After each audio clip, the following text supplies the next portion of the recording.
Hello and welcome. In today's tutorial, I'll guide you step by step through a beautifully balanced beef with broccoli dish.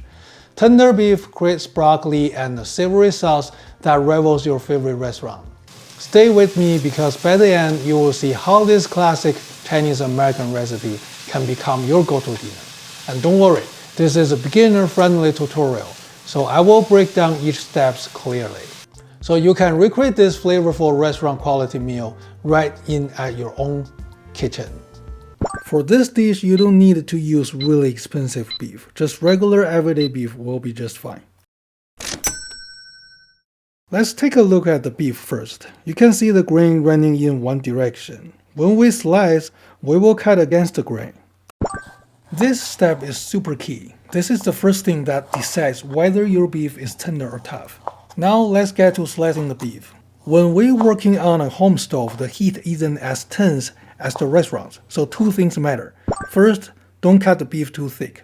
If it's too thick, it won't cook through quickly, and the inside will stay tough and chewy. The sliced beef should end up about the size of your thumb. Second, don't use too much beef at once. If you overload the pan, it won't cook evenly. I'm using about 300 grams here. Slice up the garlic. Grab a small piece of ginger and chop it up into little bits too. After I stir fry, I can definitely taste the ginger, but I like ginger, so it doesn't bother me. If you're not that into ginger, just cut down the amount. Slice about a quarter of an onion. This is going to be a part of marinating the beef. Onions and beef are a perfect combo because the sweetness of the onion pairs so well with the savory beef. Now let's prep some broccoli. The best way is to cut off the florets from the stem and break them into evenly sized pieces, so they cook evenly and look great in the dish.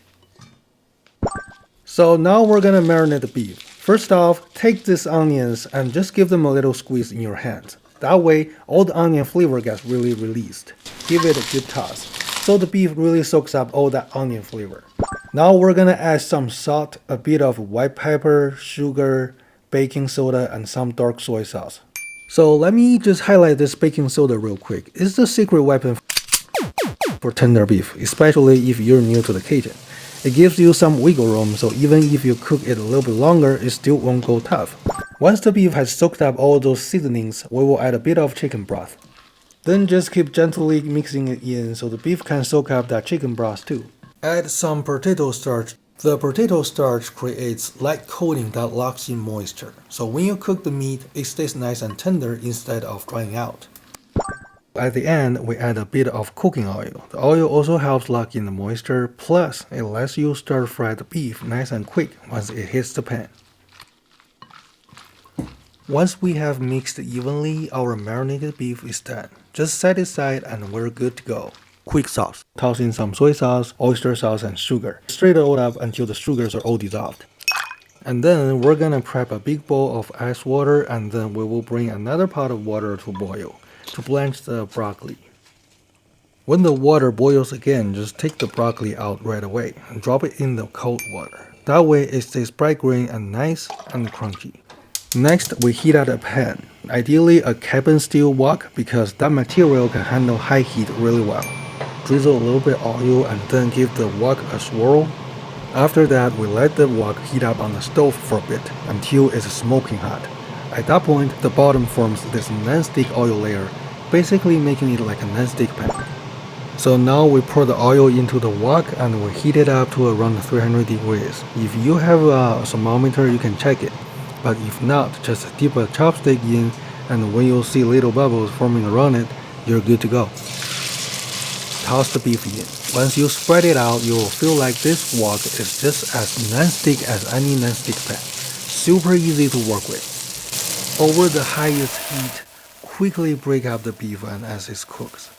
And once about 90% of it has changed color, you put it out right away and set it aside.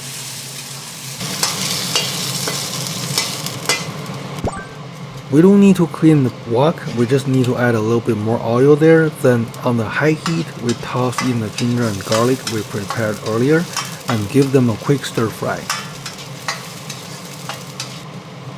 Once we smell that aroma, we add the beef and the broccoli back into the wok. So just a heads up, before we add the broccoli back in, make sure to check it again if there's any water. If there is, definitely drain it out first. Alright, finally we pour in the sauce we prepared earlier and give it a quick toss. One key thing to remember, keep the heat on high the entire time.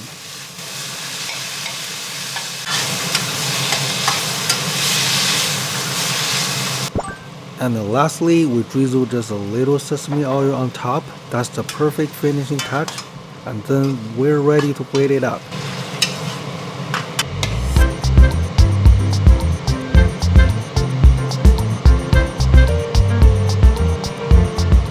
Alright, I've had a lot of beef and broccoli from different restaurants, and honestly, this one we made today is really good. It's like legit Chinese takeout level. Tender beef, salt hits just right. If you give this a shot, let me know how it turns out in the comments. I'm always down to hear your kitchen wins or fails. No judgment here. And hey, if you had a fun hanging out, hit the subscribe button so we can cook up more food stuff together. I'll see you in the next one. Happy cooking!